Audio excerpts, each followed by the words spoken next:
an incident that they don't need to happen.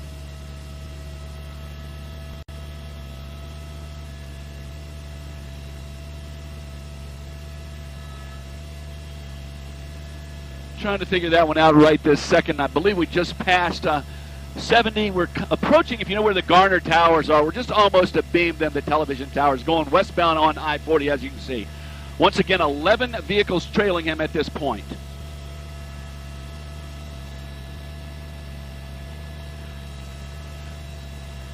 Right now, my ground speed, or in the air, I'm indicating 63 knots. So he's right now pushing probably somewhere in the neighborhood of 75, no more than 80. A lot of traffic, as you can imagine, coming into Raleigh. But again, he's in the number 1 lane, or the far left lane, up against the... Hopefully, they can get some strips across the ground, across the freeway, that will go from one side all the way to the other. They missed their mark on a couple that we've seen so far.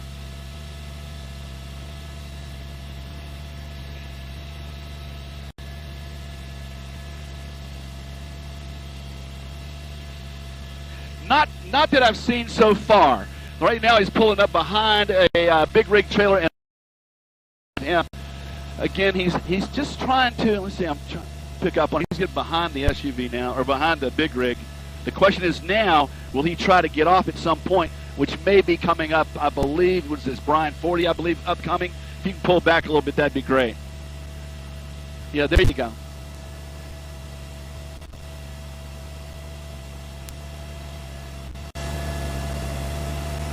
Well, he has let him through, but again, he's staying pretty much, I mean, he's not really pushing his speed at this point. I'm waiting right now to see what his next move is, whether he's going to branch off and take a right before he gets into downtown, which I believe is going to be 70.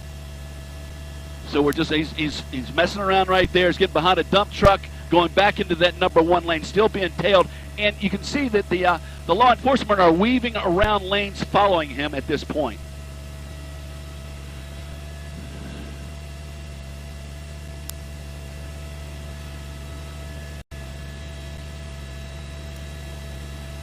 That is correct. I've seen this happen so many times out in L.A. or out in Denver, Sacramento, and they've come to the realization that the more they push, the more dangerous the pursuit can be, and that's what they do not want to do. Again, hopefully they may be able to get him into a spot, less traffic, be able to throw the tack strips out.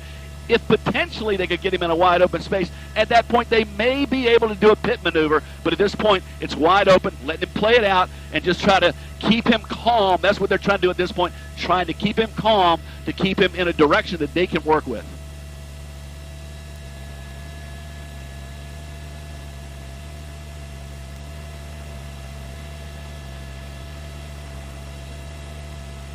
What they do is they're a bunch of tacks on a long metal line that they will throw across the freeway or any street that they are trying to stop that would his tires. At that point, he's not going anywhere. The problem that I've saw. Hearing me now? Okay. Can you hear me now? Okay, good. As I said, yeah, they're just trying to keep it so that they're trying to manage this pursuit. If they get on it, if they get right up on him, now they're not really managing it because of all the other traffic that is on the freeway. They do not want anything to happen with all the other motorists going down the road. Again, if the tack strip, if they can get that all the way across, including, they just tried getting him again. It looks like he got around that one as well. So they're having a hard time getting the sticks out. Now, again, you have to remember, they're also trying to get the tack strips out in time to get him, but also so that the other motorists don't get involved with the tack strip. So it's all a timing effort. It's all a timing effort. Hey, Brian, I need to catch up to him a little bit. Oh, this is very fluid. Yeah, very fluid. My assumption at this point, we're coming up on 40 and 440. My assumption is he's going to merge around, staying on 40 and working his way into towards downtown, just staying on 40 at this point. Again, we'll just have to play it out and see which way he's going to go. But again, they really are managing the situation. There's a fair amount of travel, as you can see. Brian, let's pull back and we can see exactly how many people are really out there on the freeway in his area. But now they're slowing back a little bit. Okay, he's merging over. He's crashed into the guard barrier. I don't know if maybe he hit a tack strip beforehand. At this point, this pursuit is going to be over with. Surrounding.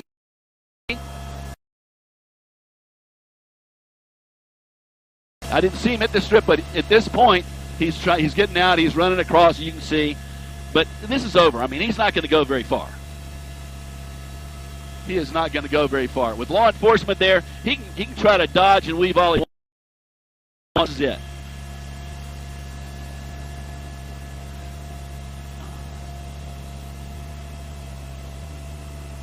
I got to get back over there, you guys, so just bear with me for a minute. Okay, and of course they have shut I-40 down at this point. Okay, I'm coming back around, Brian. Standing by, you guys. Trying to get in for a little bit better shot for you.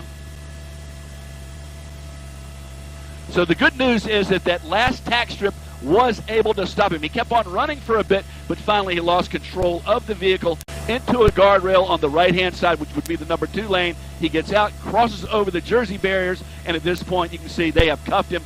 He is in custody, and that's all she wrote on this one, which is a good thing. Again, nobody other motorists were involved.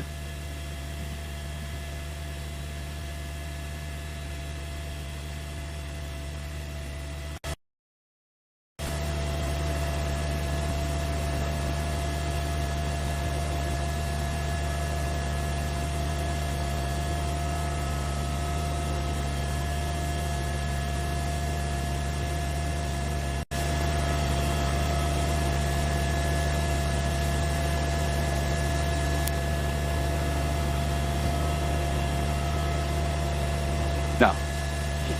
If you want to, that's fine.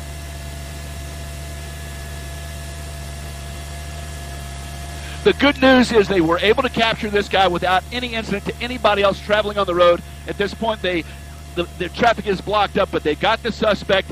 This thing has come to an end without incident. That's the big news.